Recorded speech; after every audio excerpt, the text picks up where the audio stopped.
संसार में प्रचलित सभी धर्म गीता की दूरस्थ प्रतिध्वनि मात्र हैं।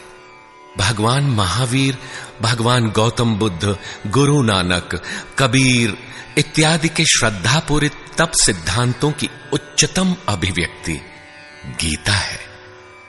गीता के वे ही कैसेट सुमन आप सबके समक्ष आत्मदर्शनार्थ प्रस्तुत हैं।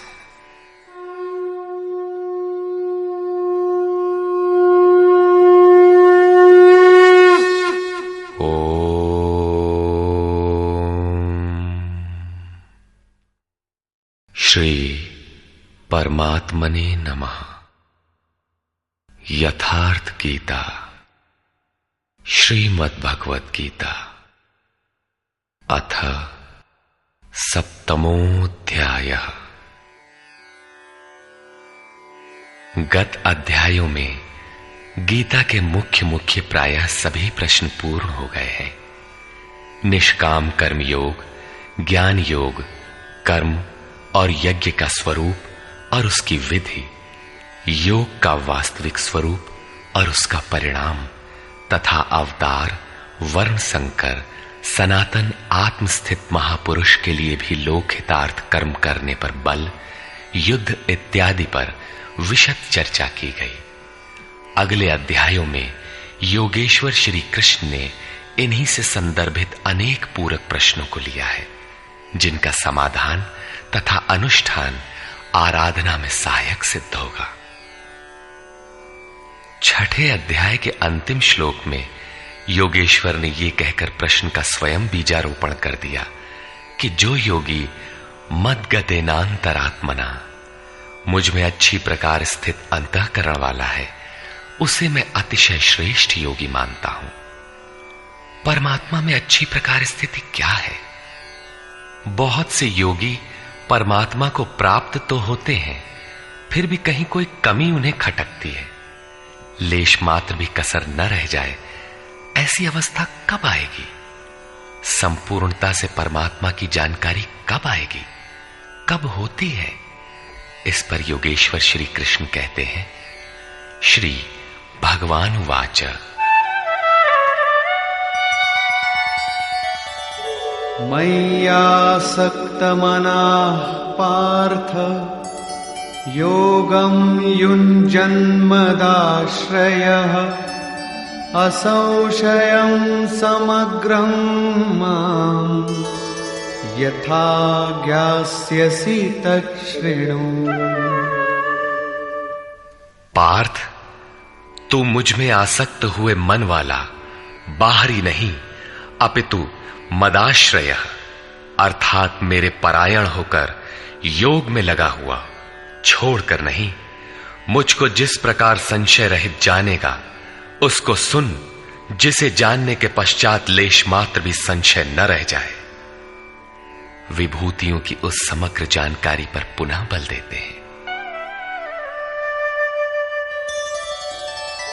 ज्ञानम तेहं सविज्ञानम इदं वक्ष्याम्यशेषतः यज्ज्ञात्वा नेह भूयोऽन्यत् ज्ञातव्यमवशिष्यते। मैं तेरे लिए इस विज्ञान सहित ज्ञान को संपूर्णता से कहूंगा। पूर्ति काल में यज्ञ जिसकी सृष्टि करता है, उस अमृत तत्व की प्राप्ति के साथ मिलने वाली जानकारी का नाम ज्ञान है।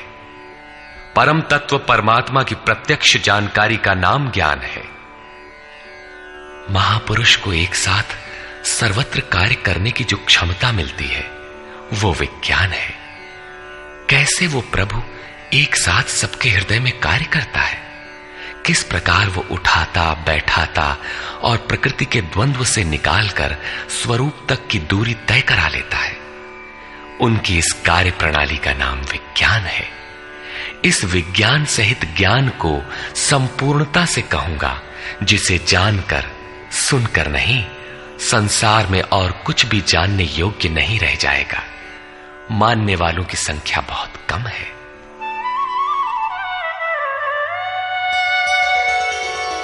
मनुष्याणां सहस्रेषु कश्चिद्यतति सिद्धये यततामपि सिद्धानां कश्चिन्मां वेत्ति तत्वतः। हजारों मनुष्यों में कोई ही मनुष्य मेरी प्राप्ति के लिए यत्न करता है, और उन यत्न करने वाले योगियों में भी कोई विरला ही पुरुष मुझे तत्व अर्थात साक्षात्कार के साथ जानता है। अब समग्र तत्व है कहां? एक स्थान पर पिंड रूप में है अथवा सर्वत्र व्याप्त है? इस पर योगेश्वर श्री कृष्ण कहते हैं, भूमिरापो नलो वायुः खं मनो बुद्धिरेव च अहंकार इतीयं मे भिन्ना प्रकृतिरष्टधा। अर्जुन, भूमि, जल, अग्नि, वायु और आकाश तथा मन, बुद्धि और अहंकार, ऐसे ये 8 प्रकार के भेदों वाली मेरी प्रकृति है। ये अष्टधा मूल प्रकृति है। अपरेयमितस्त्वन्यां प्रकृतिं विद्धि मे परां जीवभूतां महाबाहो ययेदं धार्यते जगत्। इयम अर्थात ये 8 प्रकारों वाली तो मेरी अपरा प्रकृति है, अर्थात जड़ प्रकृति है। महाबाहु अर्जुन, इससे दूसरी को जीव रूप परा अर्थात चेतना प्रकृति जान, जिससे संपूर्ण जगत धारण किया हुआ है, वो है जीवात्मा। जीवात्मा भी प्रकृति के संबंध में रहने के कारण वो भी प्रकृति ही है। एतद्योनीनि भूतानि सर्वाणीत्युपधारय अहं कृत्स्नस्य जगतः प्रभवः प्रलयस्तथा। अर्जुन, ऐसा समझ के संपूर्ण भूत एतद्योनीनि, इन महाप्रकृतियों से परा और अपरा प्रकृतियों से ही उत्पन्न होने वाले हैं। यही दोनों एकमात्र योनि है। मैं संपूर्ण जगत की उत्पत्ति तथा प्रलय रूप हूं, अर्थात मूल कारण हूं। जगत की उत्पत्ति मुझसे है और प्रलय अर्थात विलय भी मुझ में है। जब तक प्रकृति विद्यमान है तब तक मैं ही उसकी उत्पत्ति हूं, और जब कोई महापुरुष प्रकृति का पार पा लेता है तब मैं ही महाप्रलय भी हूं, जो अनुभव में आता है। सृष्टि की उत्पत्ति और प्रलय के प्रश्न को मानव समाज ने कौतूहल से देखा है। विश्व के अनेक शास्त्रों में इसे किसी न किसी तरह समझने का प्रयास चला आ रहा है। कोई कहता है प्रलय में संसार डूब जाता है, तो किसी के अनुसार सूर्य इतना नीचे आ जाता है कि पृथ्वी जल जाती है। कोई इसी को कयामत कहता है कि इसी दिन सबका फैसला सुनाया जाता है, तो कोई नित्य प्रलय नैमित्तिक प्रलय की गणना में व्यस्त है। किंतु योगेश्वर श्री कृष्ण के अनुसार प्रकृति अनादि है, परिवर्तन होते रहे हैं, किंतु ये नष्ट कभी नहीं हुई। भारतीय धर्म ग्रंथों के अनुसार मनु ने प्रलय देखा था। इसके साथ 11 ऋषियों ने मत्स्य की सींग में नाव बांधकर हिमालय के एक उत्तुंग शिखर की शरण ली थी। लीलाकार श्री कृष्ण के उपदेशों एवं जीवन से संबंधित उनके समकालीन शास्त्र भागवत में मृकंड मुनि के पुत्र मार्कंडेय जी द्वारा प्रलय का आंखों देखा हाल प्रस्तुत है।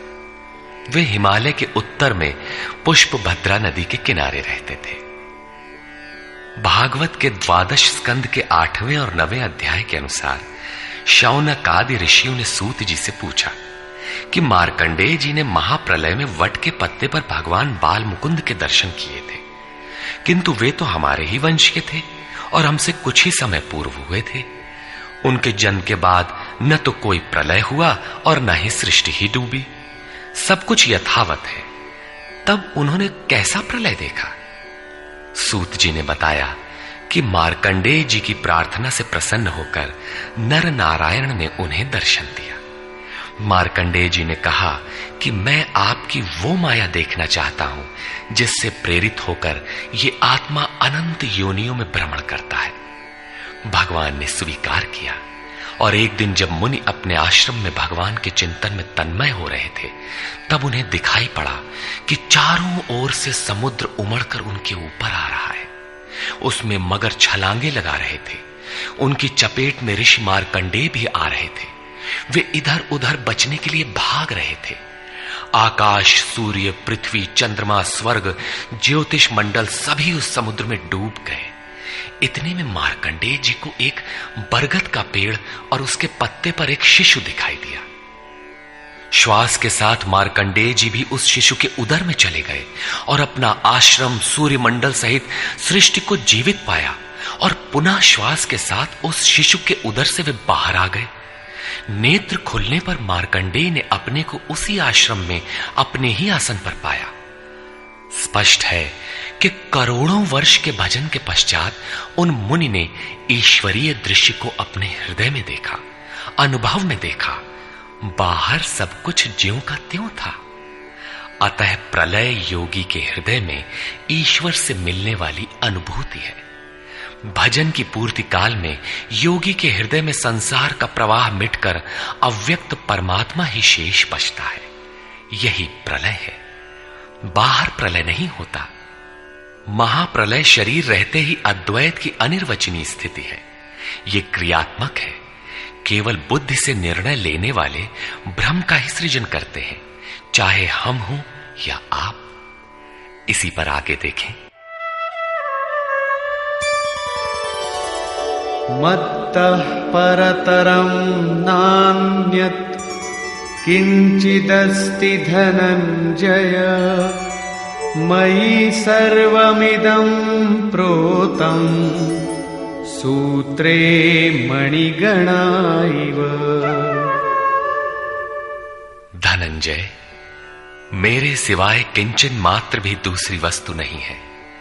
ये संपूर्ण जगत सूत्र में मणियों के सदृश मेरे में गुथा हुआ है तो, परंतु जानेंगे कब? जब इस अध्याय के प्रथम श्लोक के अनुसार अनन्यासक्ति अर्थात भक्ति से मेरे परायण होकर योग में उसी रूप से लग जाए। इसके बिना नहीं, योग में लगना आवश्यक है।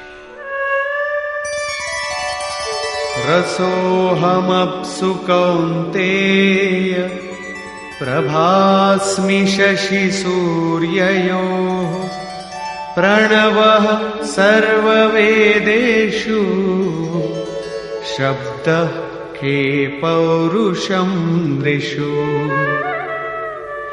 कौन्तेय, जल में मैं रस हूं, चंद्रमा और सूर्य में प्रकाश हूं, संपूर्ण वेदों में मैं ओंकार हूं। ओ धन अहम धनकार, स्वयं का आकार हूं। आकाश में शब्द और पुरुषों में पुरुष तत्व हूं, तथा मैं पुण्यो गंधः पृथिव्यां च तेजश्चास्मि विभावसौ जीवनं सर्वभूतेषु तपश्चास्मि तपस्विषु। पृथ्वी में पवित्र गंध और अग्नि में तेज हूं, संपूर्ण जीवों में उनका जीवन हूं और तपस्वियों में उनका तप हूं। बीजं मां सर्वभूतानां विद्धि पार्थ सनातनम् बुद्धिर्बुद्धिमतामस्मि तेजस्तेजस्विनामहम्। पार्थ, तू संपूर्ण भूतों का सनातन कारण अर्थात बीज मुझे ही जान। मैं बुद्धिमानों की बुद्धि और तेजस्वियों का तेज हूं। इसी क्रम में योगेश्वर श्री कृष्ण कहते हैं, बलं बलवतां चाहं कामरागविवर्जितं धर्माविरुद्धो भूतेषु कामोऽस्मि भरतर्षभ। हे भरत श्रेष्ठ अर्जुन, मैं बलवानों का कामना और आसक्ति रहित बल हूं। संसार में सब बलवान ही तो बनते हैं। कोई दंड बैठक लगाता है, कोई परमाणु इकट्ठा करता है, किंतु नहीं, श्री कृष्ण कहते हैं कि काम और राग से परे जो बल है वो मैं हूं, वही वास्तविक बल है। सब भूतों में धर्म के अनुकूल कामना मैं हूं। परब्रह्म परमात्मा ही एकमात्र धर्म है जो सबको धारण किए हुए है। जो शाश्वत आत्मा है वही धर्म है। जो उससे अविरोध रखने वाली कामना है मैं हूं। आगे भी श्री कृष्ण ने कहा कि अर्जुन, मेरी प्राप्ति के लिए इच्छा कर। सब कामनाएं तो वर्जित हैं, किंतु उस परमात्मा को पाने की कामना आवश्यक है, अन्यथा आप साधन कर्म में प्रवृत्त नहीं होंगे। ऐसी कामना भी मेरी ही देन है। ये चैव सात्विका भावा राजसास्तामसाश्च ये मत्त एवेति तान् विद्धि नत्वहं तेषु ते मयि। और भी जो सत्वगुण से उत्पन्न होने वाले भाव हैं, जो रजोगुण और तमोगुण से उत्पन्न होने वाले भाव हैं, उन सब को तुम मुझसे ही उत्पन्न होने वाले हैं ऐसा जान।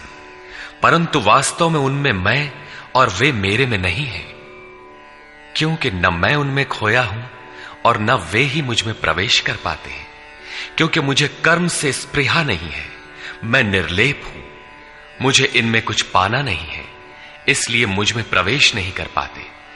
ऐसा होने पर भी जिस प्रकार आत्मा की उपस्थिति से ही शरीर को भूख प्यास लगती है, आत्मा को अन्न अथवा जल से कोई प्रयोजन नहीं है, उसी प्रकार प्रकृति परमात्मा की उपस्थिति में ही अपना कार्य कर पाती है।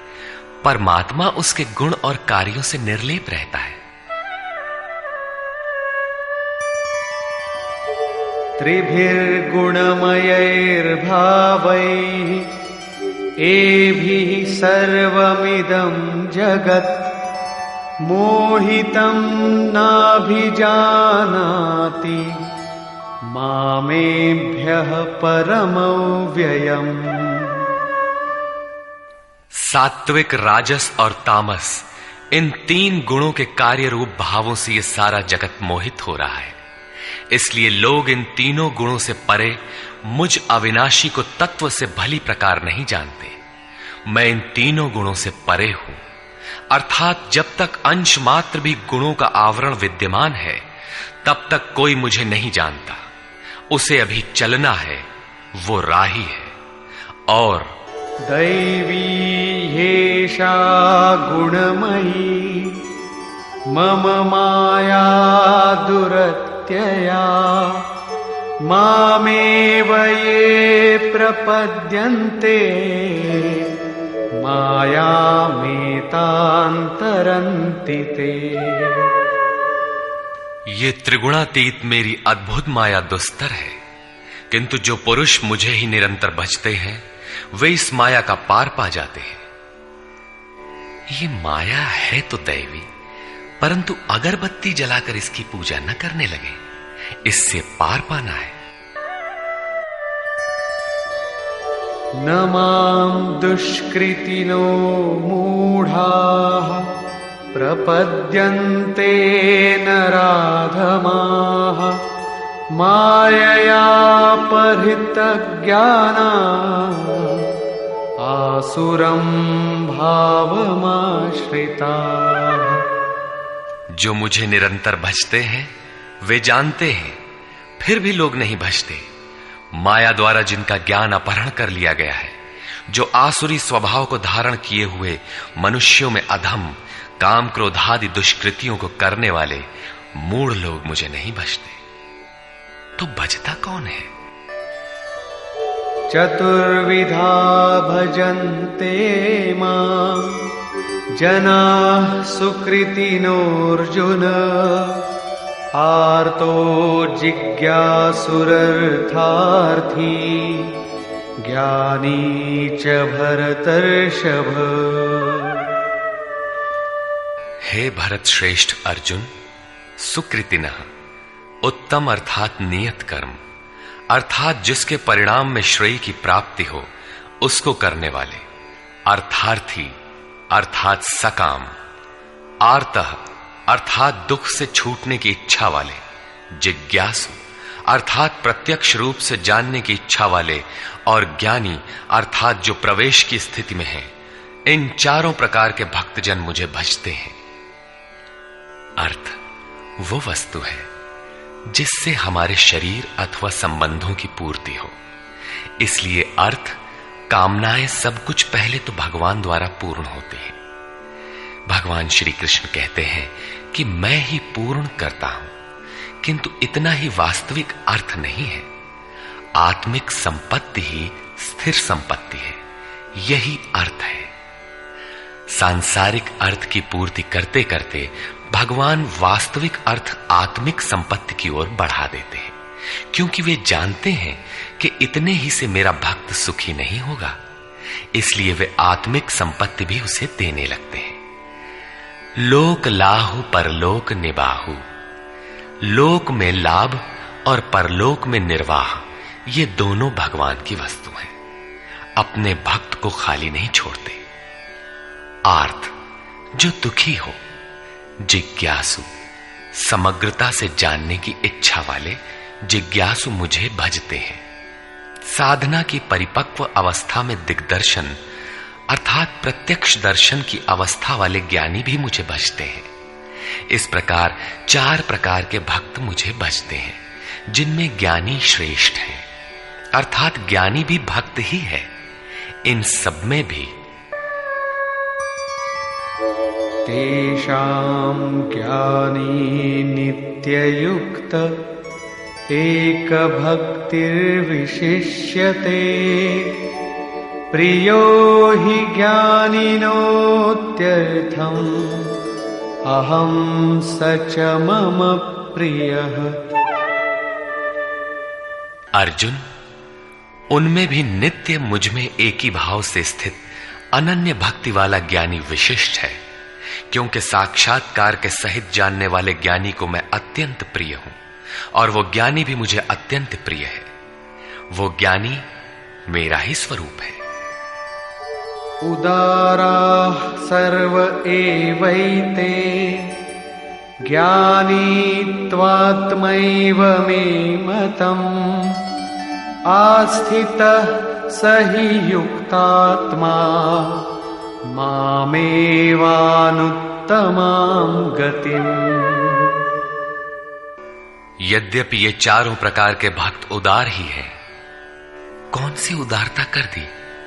क्या आपकी भक्ति करने से भगवान को कुछ मिल जाता है? क्या भगवान में कोई कमी है जिसे आपने पूरा कर दिया? नहीं, वस्तुतः वही उदार है जो अपने आत्मा को अधोगति में न पहुंचाए, जो उसके उद्धार के लिए अग्रसर है। इस प्रकार ये सब उदार है। परंतु ज्ञानी तो साक्षात मेरा स्वरूप ही है, ऐसी मेरी मान्यता है, क्योंकि वो स्थिर बुद्धि ज्ञानी भक्त सर्वोत्तम गति स्वरूप मुझ में ही स्थित है। अर्थात वो मैं हूं, वो मुझ में है, मुझ में और उसमें कोई अंतर नहीं है। इसी पर पुनः बल देते हैं। बहूनां जन्मनामन्ते ज्ञानवान् मां प्रपद्यते वासुदेवः सर्वमिति समहात्मा सुदुर्लभः। अभ्यास करते करते बहुत जन्मों के अंत के जन्म में, प्राप्ति वाले जन्म में साक्षात्कार को प्राप्त हुआ ज्ञानी सब कुछ वासुदेव ही है। इस प्रकार मेरे को भजता है। वो महात्मा अति दुर्लभ है। वो किसी वासुदेव की प्रतिमा नहीं गढ़वाता, बल्कि अपने भीतर ही उस परम देव का वास पाता है। उसी ज्ञानी महात्मा को श्री कृष्ण तत्वदर्शी भी कहते हैं। इन्हीं महापुरुषों से बाहर समाज में कल्याण संभव है। इस प्रकार के प्रत्यक्ष तत्वदर्शी महापुरुष श्री कृष्ण के शब्दों में अति दुर्लभ है। जब श्रेय और प्रेय अर्थात मुक्ति और भोग दोनों ही भगवान से मिलते हैं, तब तो सभी को एकमात्र भगवान का भजन करना चाहिए।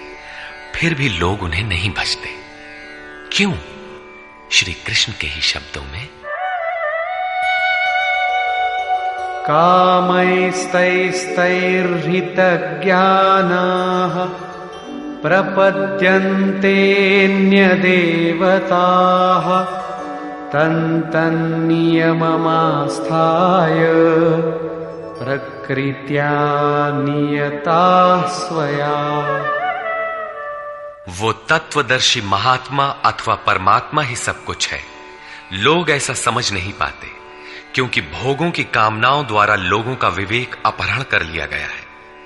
इसलिए वे अपनी प्रकृति अर्थात जन्म जन्मांतरों से अर्जित संस्कारों के स्वभाव से प्रेरित होकर मुझ परमात्मा से भिन्न अन्य देवताओं और उनके लिए प्रचलित नियमों की शरण लेते हैं। यहां अन्य देवता का प्रसंग पहली बार आया है। यो यो यां यां तनुं भक्तः श्रद्धयार्चितुमिच्छति तस्य तस्याचलां श्रद्धां तामेव विदधाम्यहम्।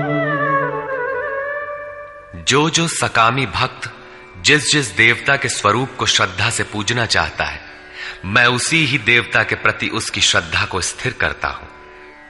मैं स्थिर करता हूं, क्योंकि देवता नाम की कोई वस्तु होती तब तो वो देवता ही श्रद्धा को स्थिर करता। सतया श्रद्धया युक्तः तस्याराधनमीहते लभते च ततः कामान् मयैव विहितान् हितान्। वो पुरुष उस श्रद्धा से युक्त होकर उस देव विग्रह के पूजन में तत्पर होता है और उस देवता के माध्यम से मेरे ही द्वारा निर्मित उन इच्छित भोगों को निसंदेह प्राप्त होता है। भोग कौन देता है? मैं ही देता हूं। उसकी श्रद्धा का परिणाम है भोग, न कि किसी देवता की देन।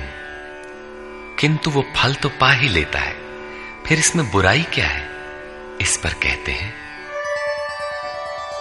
अन्तवत्तु फलं तेषां तद्भवत्यल्पमेधसां देवान् देवयजो यान्ति मद्भक्ता यान्ति मामपि। परंतु उन अल्प बुद्धि वालों का वो फल नाशवान है। आज फल है तो भोगते भोगते नष्ट हो जाएगा, इसलिए नाशवान है। देवताओं को पूजने वाले देवताओं को प्राप्त होते हैं, अर्थात देवता भी नाशवान है। देवताओं से लेकर यावन मात्र जगत परिवर्तनशील और मरणधर्मा है। मेरा भक्त मुझे ही प्राप्त होता है, जो अव्यक्त है, नैष्ठिकीम परम शांति पाता है। देवता हृदय के अंतराल में परम देव परमात्मा के देवत्व को अर्जित कराने वाले सद्गुणों का नाम है। थी तो ये अंदर की वस्तु, किंतु कालांतर में लोगों ने भीतर की वस्तु को बाहर देखना प्रारंभ कर दिया। मूर्तियां गढ़ ली, कर्म कांड रच डाले और वास्तविकता से दूर खड़े हो गए। श्री कृष्ण ने इस भ्रांति का निराकरण उपर्युक्त 4 श्लोकों में किया। गीता में पहली बार अन्य देवताओं का नाम लेते हुए उन्होंने कहा कि देवता होते ही नहीं, लोगों की श्रद्धा जहां झुकती है वहां मैं ही खड़ा होकर उनकी श्रद्धा को पुष्ट करता हूं और मैं ही वहां फल भी देता हूं। वो फल भी नश्वर है। फल नष्ट हो जाते हैं, देवता नष्ट हो जाते हैं और देवताओं को पूजने वाला भी नष्ट हो जाता है। जिनका विवेक नष्ट हो गया है वे मूढ़ बुद्धि ही अन्य देवताओं को पूजते हैं। श्री कृष्ण तो यहां तक कहते हैं कि अन्य देवताओं को पूजने का विधान ही अयुक्ति संगत है।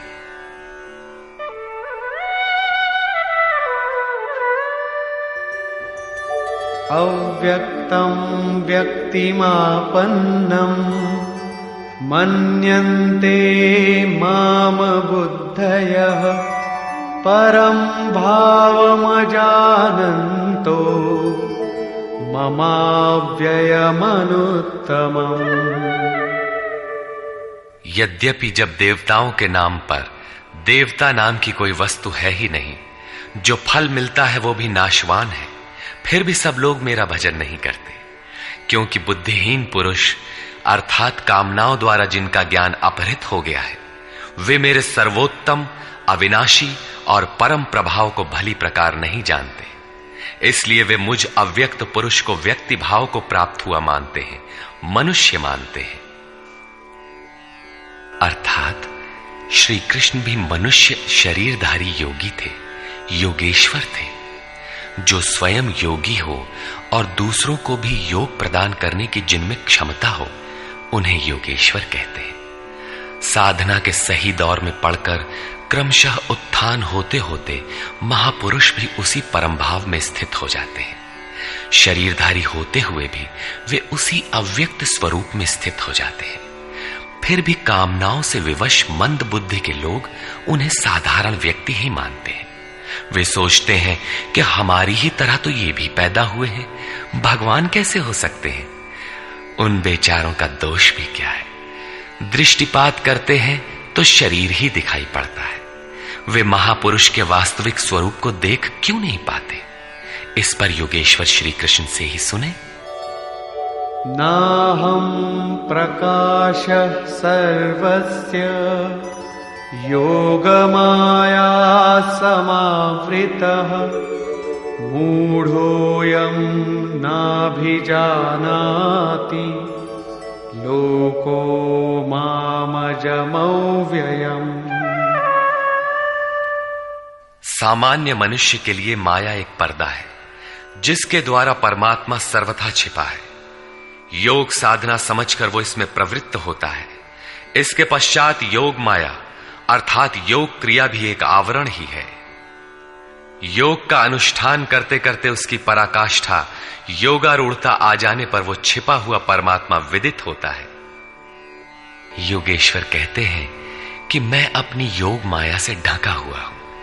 केवल योग की परिपक्व अवस्था वाले ही मुझे यथार्थ देख सकते हैं। मैं सबके लिए प्रत्यक्ष नहीं हूं। इसलिए ये अज्ञानी मनुष्य मुझ जन्म रहित अर्थात जिसे अब जन्म नहीं लेना है, अविनाशी अर्थात जिसका नाश नहीं होना है, अव्यक्त स्वरूप अर्थात जिसे पुनः व्यक्त नहीं होना है को नहीं जानता। अर्जुन भी श्री कृष्ण को अपनी ही तरह मनुष्य मानता था। आगे उन्होंने दृष्टि दिया तो अर्जुन गिड़गिड़ाने लगा, प्रार्थना करने लगा। वस्तुतः अव्यक्त स्थित महापुरुष को पहचानने में हम लोग प्रायः अंधे ही हैं। आगे कहते हैं, वेदाहं समतीतानि वर्तमानानि चार्जुन भविष्याणि च भूतानि मां तु वेद न कश्चन।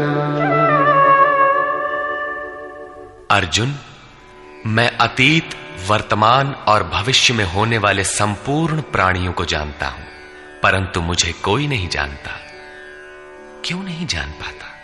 इच्छा द्वेष समुत्थेन द्वंद्व मोहेन भारत सर्वभूतानि सम्मोहम् सर्गे यान्ति परन्तप। भरतवंशी अर्जुन, इच्छा और द्वेष अर्थात राग द्वेषादि द्वंद्व के मोह से संसार के संपूर्ण प्राणी अत्यंत मोह को प्राप्त हो रहे हैं, इसलिए मुझे नहीं जान पाते। तो क्या कोई जानेगा ही नहीं? योगेश्वर श्री कृष्ण कहते हैं, येषां त्वन्तगतं पापं जनानां पुण्यकर्मणां ते द्वन्द्वमोह निर्मुक्ता भजन्ते मां दृढ़व्रताः। परंतु पुण्य कर्म अर्थात जो संस्कृति का अंत करने वाला है, जिसका नाम कार्यम कर्म, नियत कर्म, यज्ञ की प्रक्रिया कहकर बारंबार समझाया है, उस कर्म को करने वाले जिन भक्तों का पाप नष्ट हो गया है, वे राग द्वेषादि द्वंद्व के मोह से भली प्रकार मुक्त होकर व्रत में दृढ़ रहकर मुझे भजते हैं। किस लिए भजते हैं? जरा मरण मोक्षाय मामाश्रित्य यतन्ति ये ते ब्रह्म तद्विदु कृत्स्नम् अध्यात्मं कर्म चाखिलम्। जो मेरी शरण होकर जरा और मरण से मुक्ति पाने के लिए प्रयत्न करते हैं, वे पुरुष उस ब्रह्म को, संपूर्ण अध्यात्म को और संपूर्ण कर्म को जानते हैं, और इसी क्रम में साधिभूताधिदैवं मां साधियज्ञं च ये विदुः प्रयाणकालेऽपि च मां ते विदुर्युक्तचेतसः। जो पुरुष अधिभूत, अधिदैव तथा अधियज्ञ के सहित मुझे जानते हैं, मुझ में समाहित चित्त वाले वे पुरुष अंतकाल में भी मुझको ही जानते हैं, मुझ में ही स्थित रहते हैं और सदैव मुझे प्राप्त रहते हैं। 26वें 27वें श्लोक में उन्होंने कहा कि मुझे कोई नहीं जानता, क्योंकि वे मोहग्रस्त हैं, किंतु जो उस मोह से छूटने के लिए प्रयत्नशील हैं, वे संपूर्ण ब्रह्म, संपूर्ण अध्यात्म, संपूर्ण कर्म, संपूर्ण अधिभूत, संपूर्ण अधिदैव और संपूर्ण अधियज्ञ सहित मुझको जानते हैं, अर्थात इन सब का परिणाम मैं अर्थात सद्गुरु हूं। वही मुझे जानता है, ऐसा नहीं कि कोई नहीं जानता। निष्कर्ष, इस 7वें अध्याय में योगेश्वर श्री कृष्ण ने बताया कि अनन्य भाव से मुझ में समर्पित होकर, मेरे आश्रित होकर जो योग में लगता है, वह समग्र रूप से मुझे जानता है। मुझे जानने के लिए हजारों में कोई विरला ही प्रयत्न करता है, और प्रयत्न करने वालों में विरला ही कोई जानता है। वह मुझे पिंड रूप में एक देशीय नहीं वरन सर्वत्र व्याप्त देखता है। 8 भेदों वाली मेरी जड़ प्रकृति है, और इसके अंतराल में जीव रूप मेरी चेतन प्रकृति है। इन्हीं दोनों के संयोग से पूरा जगत खड़ा है। तेज और बल मेरे ही द्वारा है। राग और काम से रहित बल तथा धर्मानुकूल कामना भी मैं ही हूं। जैसा कि सब कामनाएं तो वर्जित है, लेकिन मेरी प्राप्ति के लिए कामना कर, ऐसी इच्छा का अभ्युदय होना मेरा ही प्रसाद है। केवल परमात्मा को पाने की कामना ही धर्मानुकूल कामना है। श्री कृष्ण ने बताया कि मैं तीनों गुणों से अतीत हूं, परम का स्पर्श करके परम भाव में स्थित हूं, किंतु भोगासक्त मूढ़ पुरुष सीधे मुझे न भजकर अन्य देवताओं की उपासना करते हैं, जबकि वहां देवता नाम का कोई है ही नहीं। पत्थर, पानी, पेड़, जिसको भी वे पूजना चाहते हैं, उसी में उनकी श्रद्धा को मैं ही पुष्ट करता हूं। उसकी आड़ में खड़ा होकर मैं ही फल देता हूं, क्योंकि न वहां कोई देवता है, न किसी देवता के पास कोई भोग ही है। लोग मुझे साधारण व्यक्ति समझकर नहीं भजते, क्योंकि मैं योग प्रक्रिया द्वारा ढका हुआ हूं। अनुष्ठान करते करते योग माया का आवरण पार करने वाले ही मुझ शरीरधारी को भी अव्यक्त रूप में जानते हैं, अन्य स्थितियों में नहीं। मेरे भक्त 4 प्रकार के हैं: अर्थार्थी, आर्त, जिज्ञासु और ज्ञानी। चिंतन करते करते अनेक जन्मों के अंतिम जन्म में प्राप्ति वाला ज्ञानी मेरा ही स्वरूप है। अर्थात अनेक जन्मों से चिंतन करके उस भगवत स्वरूप को प्राप्त किया जाता है। राग द्वेष के मोह से आक्रांत मनुष्य मुझे कदापि नहीं जान सकते, किंतु राग द्वेष के मोह से रहित होकर जो नियत कर्म अर्थात जिसे संक्षेप में आराधना कह सकते हैं का चिंतन करते हुए जरा मरण से छूटने के लिए प्रयत्नशील हैं, वे पुरुष संपूर्ण रूप से मुझे जान लेते हैं। वे संपूर्ण ब्रह्म को, संपूर्ण आध्यात्म को, संपूर्ण अधिदैव को, संपूर्ण कर्म को और संपूर्ण यज्ञ के सहित मुझे जानते हैं। वे मुझ में प्रवेश करते हैं और अंतकाल में भी मुझको ही जानते हैं, अर्थात फिर कभी वे विस्मृत नहीं होते। इस अध्याय में परमात्मा की समग्र जानकारी का विवेचन है। अतः ओम तत्सदिति श्रीमद्भगवद्गीतासूपनिषत्सु ब्रह्म विद्यायाम योग शास्त्रे श्री कृष्णार्जुन संवादे समग्र बोधः नाम सप्तमोऽध्यायः। इस प्रकार स्वामी अड़गड़ानंद कृत श्रीमद् भगवद गीता के भाष्य यथार्थ गीता का 7वां अध्याय पूर्ण होता है। हरि ओम तत्सत।